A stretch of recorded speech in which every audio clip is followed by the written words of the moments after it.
If you're ready or not, here it comes, the ASMR. Let's dig in.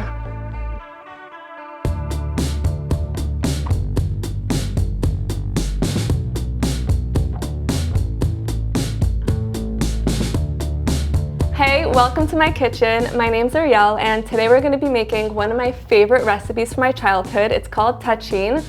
It's a Persian baked crispy rice that's layered with saffron and chicken. It's incredible, and we'll be pairing that with a beautiful herb salad. Let's get into it. We're going to start with the TACHIN. So the ingredients for the TACHIN are long grain basmati rice, 2 pounds of boneless skinless chicken thighs, yellow onions, saffron, lemons, dried cranberries, eggs, and kosher salt, black pepper, and avocado oil. So we're gonna start with the rice. Rice is probably one of the most important ingredients in my pantry. I'm Persian and Moroccan, and we use a lot of rice in our cooking. I get it from my mom. She has an unnamed specialty ingredient dealer. Good quality basmati rice. It has long grains, and they should also be golden and deeper in color. That means that it's been aged properly. So I'm just gonna put it into this bowl because we're going to be soaking this rice. Soaking the rice allows the rice to absorb all the water and reach its full potential of length and fluff. I used to be skeptical about this step, but I've learned from trial and error that it's really important and that my aunts and my grandmas were right, in fact. I tend to use just cold water so it doesn't activate anything in the rice. Just giving it a nice little stir and pouring it. And you can see how cloudy that water is. That's all the starch that's coming out of the rice. And I also like to use a bowl that's a little bit larger so that it gives the rice some room to grow, like a chia pet. We're gonna set it aside to soak, and we're going to be moving on to what I would call the star of the show. It's the saffron. Saffron is a really popular spice in Persian food. It has a really delicate fragrance and it's really floral because it comes from the crocus flower. These are the stigmas. It's pretty complicated and hard to harvest it, and that's why it's quite expensive. You can tell if your saffron is good quality if the threads are really long. Like this looks like it was just picked out of the flower.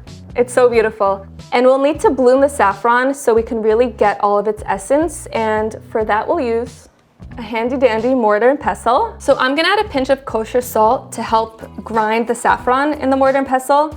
So I'm just gonna grind it into a powder. It's known to be that a good TACHIN should look like the sunset. And it's gonna look like this. You can see it's bright orange, and soon it's gonna bloom into this almost neon yellow color.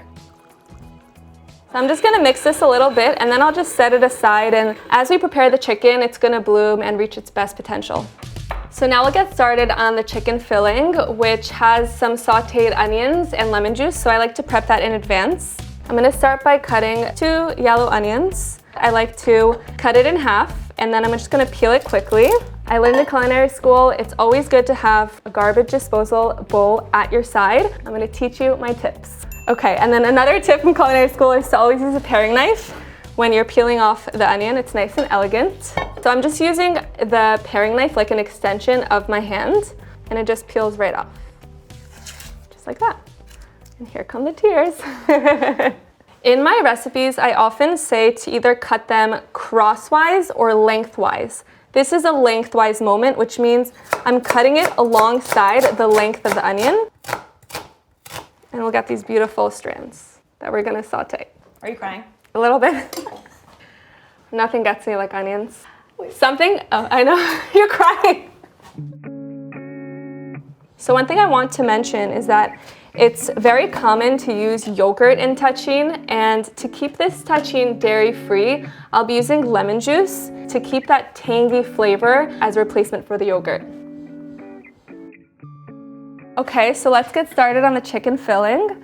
I'm just using a wide skillet. I like to use enameled cast iron because it conducts the heat very well, but you could use stainless steel or, if you like, nonstick. And I will turn the heat on to medium-high. This is kind of my standard for searing any kind of protein. It's important to heat up the oil in the stove to make sure that the chicken doesn't stick onto the pot. And while I'm doing that, I have a pot of water here that I'll be turning on to boil and par cook the rice. For now, we're ready to sear the chicken. And you can hear that sizzle. That means it's hot and nice and ready. It's important to season chicken from a high level This way the salt is gonna disperse all over the chicken and not just in one spot. So I'll do one side here and then I'll flip it and I'll season the other side. So you know the chicken is ready once it doesn't stick. This beautiful brown color that we're getting here is called a Maillard reaction. It's a little nerdy, but it's basically the proteins are cooking and they're caramelizing, and that's what's gonna give us so much delicious flavor. And we'll just continue cooking it on the other side. I'm just gonna season again with salt and pepper. We have enough oil and chicken schmaltz in the pot. We don't have to add any more. I'll just get right into it and add the onions. What's schmaltz? Chicken fat or liquid gold. So I'm gonna grab my favorite wooden spoon. It has the perfect edge and it's great for kind of breaking down all these pieces of onions. All these tools that we're using, they're just extensions of our hands and we want them to be the most practical and useful for the recipe. So one of my favorite tricks that my mom taught me is that if you see that the pan is getting a little too dark, we're just gonna grab a little bit of water and kind of pick up all those drippings and we're gonna deglaze the pan. So now that the onions got a head start on the cooking and they're nice and soft, I'm gonna put the chicken back in the pan and I'll add half of the lemon juice, some of the saffron, some salt, and I'm gonna reduce the heat to medium low so that it's a little bit more gentle and can cook slowly.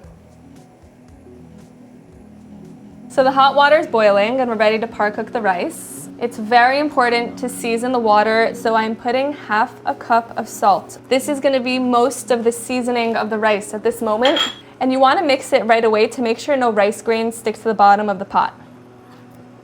So once I put the rice in the water, it stopped boiling. Now it's come back to a boil, so we know that it's been par cooked. So I'm gonna turn off the heat, and I'm gonna drain it. And the chicken's ready. It's gorgeously stained from that saffron, and you could see the onions have softened. Most people shred the chicken, but I just found that it's much easier to thinly slice it and you get the same effect. And you can see it just falls right apart. A little chef's treat. Rob, take a bite. Thank you. Of course. Okay, Good? keep Okay. You ask and you'll receive. If you prefer, you can use a fork, but I've learned that it's really important to kind of feel your food and make sure that it's the right texture, the right size. It's good to be tactile in the kitchen. You can't be afraid of anything. And I'm just gonna scoop it right up and put it in. So now that we have the chicken filling ready, we're gonna mix the rice with all the eggs and the saffron, and this is gonna be the main batter of the tachin. Again, I'm not using yogurt, so I'm gonna add an extra egg to make sure it's nice and bound. And now I'll be putting the saffron water in. It's gonna be kind of beautiful. It's giving. Now I'll put the remaining lemon juice. And I'll also add 2 teaspoons of salt. And now I'm gonna whisk away. So you can see it's beautiful, just like a sunset. And we'll add the rice into this mixture. And you want to make sure here to be a little bit more gentle to make sure that the rice grains don't fall apart and they kind of hold their shape. The rice grains are being held together by the egg mixture, so we know that we put enough eggs and we're ready to assemble. I'm going to be using my favorite oval baking dish that my mom got for me. I just love how it's not so square and it's a little bit chic. I think it's a chic tachin. I have half a cup of oil. Yes, you heard it right, it's half a cup of oil. But then for good luck, I add a little bit of a dash, a little extra. This is my personality pick. So this bottom layer of the rice is going to become the crispy tadig. So I press down the rice to make sure it gets contact with the pan and it'll form that crust. And once that's nice and smooth, I'm going to add the dried cranberries. I like to kind of push the cranberries to the edge so that you can kind of see their layer. So now I'll put the chicken layer inside. I like to use a glass pan so that as the tachin's cooking, I can kind of look underneath the pan.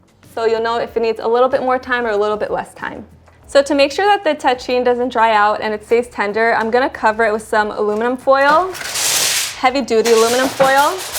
It just holds its shape much better. So I'm gonna pop the tachin into the oven and we will now talk about the herb salad.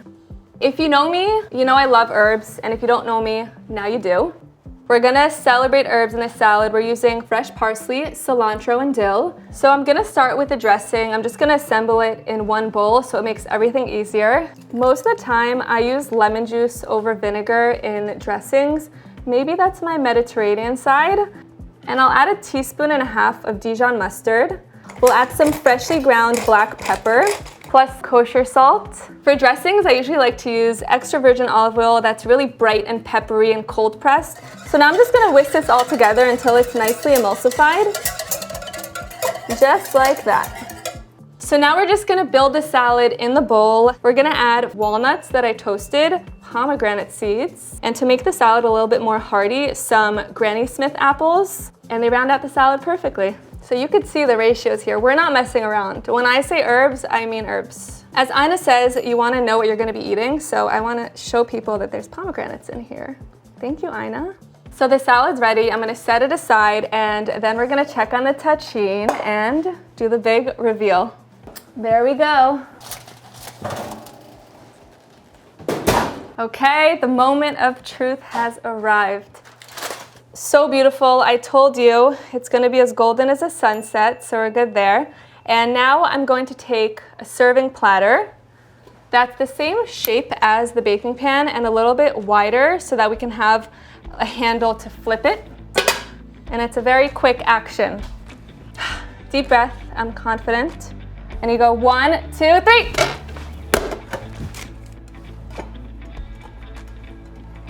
The tachin is beautifully golden, and you can see how crispy the rice got over here. We made the tahdig layer. It never lets me down. Beautiful lullaby. And before serving, I just take some of those dried cranberries, and I like to just sprinkle it on top. Here we go. Oh yeah. Check it out. So beautiful. The bright salad is gonna be such a good balance for the tachin. And look at all the colors on the plate.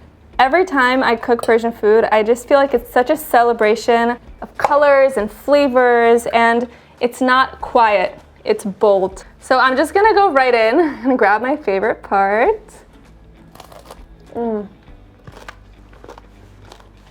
I immediately taste that saffron. It's so fragrant, and then I got such a good bite of the cranberry. It was really a great balance, and the crunch, it almost tastes like toasty popcorn. It's just the best combination.